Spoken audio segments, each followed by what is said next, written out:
Hi guys, এই ভিডিওতে দেখাবো ফেসবুকে কিভাবে হচ্ছে আপনি যখন ভিডিও ছাড়েন ভিডিওগুলো হচ্ছে ব্র্যান্ডেড কন্টেন্ট হিসাবে ভিডিওগুলো ছাড়বেন। তো প্রথমে ফেসবুক পেজ বা প্রোফাইলে চলে গেলে প্রফেশনাল ড্যাশবোর্ড দেখা যাবে, সেটাতে ক্লিক করতে হবে। এই হচ্ছে আমার পেজটা। তো আমি হচ্ছে প্রফেশনাল ড্যাশবোর্ডে চলে গেলাম, দেন হচ্ছে নিচের দিকে চলে আসবো স্ক্রল করে স্টার্ট বা হচ্ছে পেজ রিকমেন্ডেড বা মনিটাইজেশন এই টাইপের অপশন যেটা পাবেন সেটাতে ক্লিক করবেন। আমি স্টারে ক্লিক করলাম, এই যে স্টারে চলে আসলো।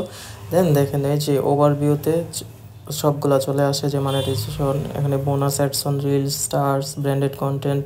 তো আমারটা ব্র্যান্ডেড কন্টেন্ট আছে, তো সেটাতে ক্লিক করবো এখন। দেন একটু লোডিং হচ্ছে।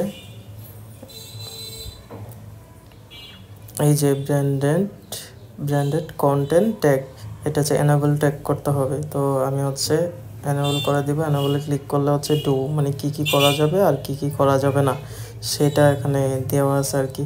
মানে যে কন্টেন্টটা আমার সেটা আমারই, বা যে কন্টেন্টটা আমি ইউজ করতে পারবো, যে কন্টেন্টের কেউ ক্লেম করতে পারবে না, যেটা অন্যের কন্টেন্ট, এইগুলো হলেই আমি হচ্ছে এটা এনাবেল ট্যাগ করতে পারবো। আর যেগুলো অন্যের কন্টেন্ট বা আমার হচ্ছে ইউজ করার কোনো অধিকার নাই, আমি পাইরেসি করতেছি, অন্যের কন্টেন্ট চালাইতেছি, তাহলে হচ্ছে আমি হচ্ছে ব্র্যান্ডেড কন্টেন্ট এনাবেল ট্যাগ করতে পারবো না। তো আমার যেহেতু ওইরকম কিছু নাই, আমারগুলো হচ্ছে আমারই কন্টেন্ট, আমার নিজের তৈরি, তো আমি হচ্ছে কনফার্ম করে দিব। এখন হচ্ছে এই যে কনফার্ম অপশন, এটা তো কনফার্মে ক্লিক করে দিলাম। অ্যান্ড দেন এই যে এখন একটা ব্লুটিক চলে আসলো, ডান হয়ে গেল, এনেবল হয়ে গেল। তো এবার হচ্ছে সবাই আপনাদের হচ্ছে পেজগুলোতে, পেজ বা প্রোফাইলে হচ্ছে ব্র্যান্ডেড কন্টেন্ট এনেবল করে নেবেন। ধন্যবাদ সবাইকে।